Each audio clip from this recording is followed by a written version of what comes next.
Okay, it's Sunday. That's my day to get a zone 2 run in, and you guys are going to come with me.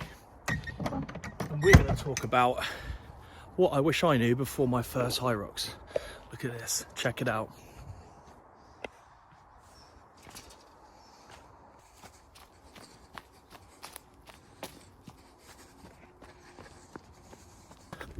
It is chilly today. I've already been to the gym today coaching, and it's about 3 degrees, so certainly rather cold. And you can feel it on the lungs already. So like I just said, a little zone 2 run. If you don't do any of these, that's probably my first tip. Run, bike, row, ski for about 45 minutes to an hour in your zone 2. If you've got a heart rate monitor, it's quite easy to know your zone 2. If you don't, you should be able to just about hold a conversation like I can. I just looked at my watch, I'm just at the top end of my zone 2, so I need to dial it back again. So you should be able to pretty much hold a conversation with someone with like this little bit of laboured breathing in between. So yeah, that's my first one, is to get some time in your zone 2 during your week's training. That actually leads me nicely into point number 2. So point number 2 is roughly work out how long a Hyrox is going to take you. For most of us, including myself, it's going to take us north of 1 hour. So once a week could be your zone 2 stuff, or before, at least before the event. You need to know that you can constantly exercise for over 1 hour.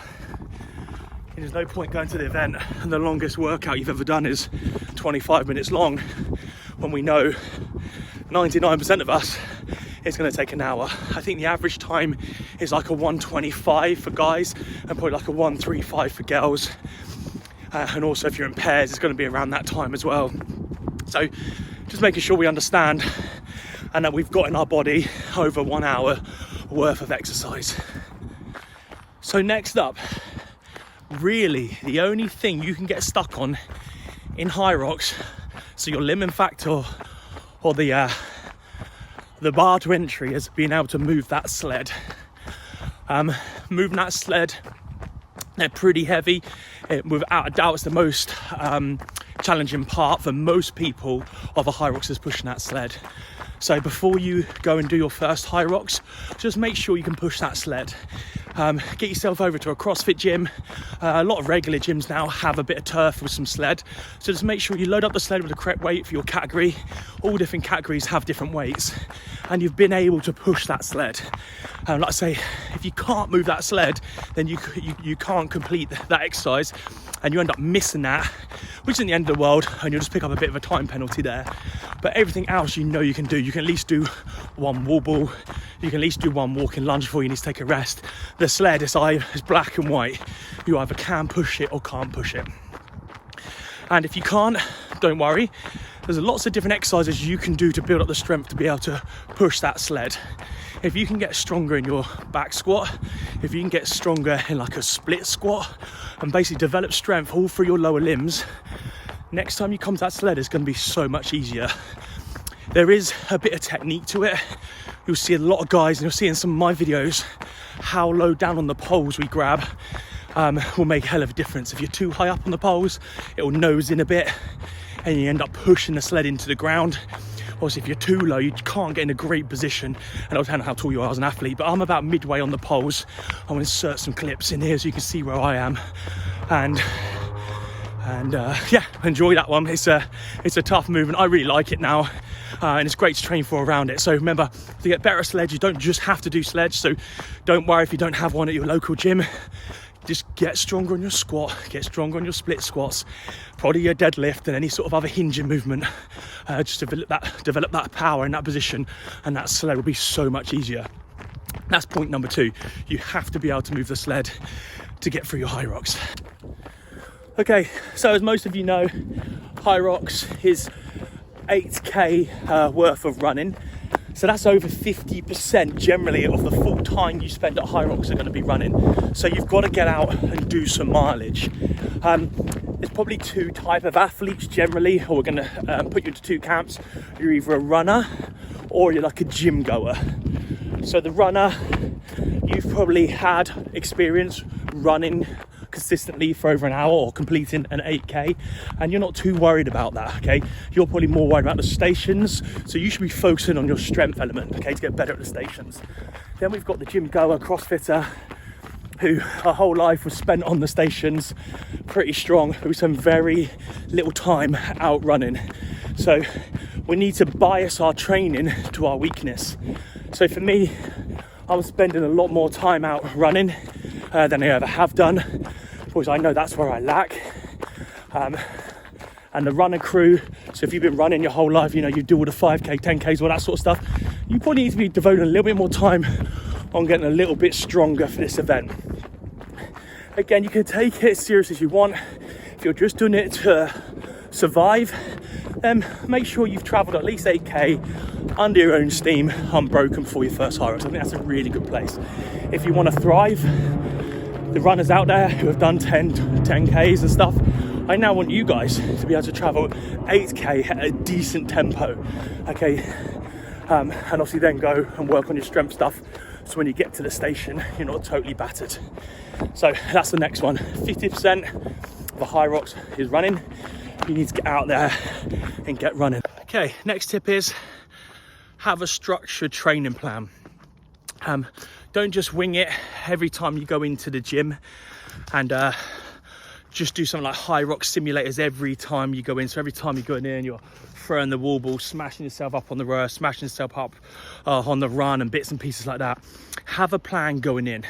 Hyrox sims do work it's like a crash diet. It'll work for a small period of time, but there's zero longevity in doing that.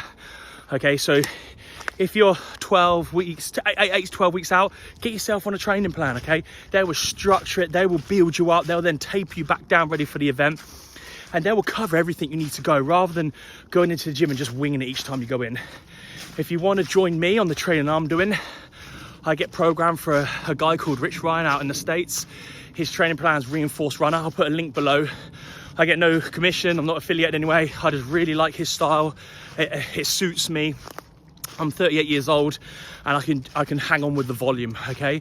It's not like so much they're ramming it down your throat. It's nothing too crazy. He's very well educated. And like I say, I trust it fully. There's a link below. You can get a 1 week free trial so you can see it for yourself, try it out at your gym at home for yourself. And if you bang in the code I've got, he's gonna give everyone from EDC, or you guys EDC YouTube channel, 25% off for the first 3 months. So it's an absolute bargain. I've been following it since February this year, and it built me up. It's built me up from going from my first ever Hyrox to hitting the world champs last year, to getting through this year and qualifying this year for the world champs. So hand on heart, I really like it. I think you should definitely have a structured program. That's the difference between people just exercising and people training. If you're exercising, you're just going in, going through the motions, you're not really logging anything down or recording or progressing. Training, you know exactly what you're doing, what weights you're after, what splits you're trying to hold. So yeah, difference between exercise and training.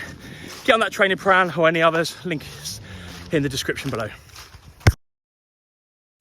So the last thing I want to go over, point number 6, is should I go for my first Hyrox as a double or as an individual?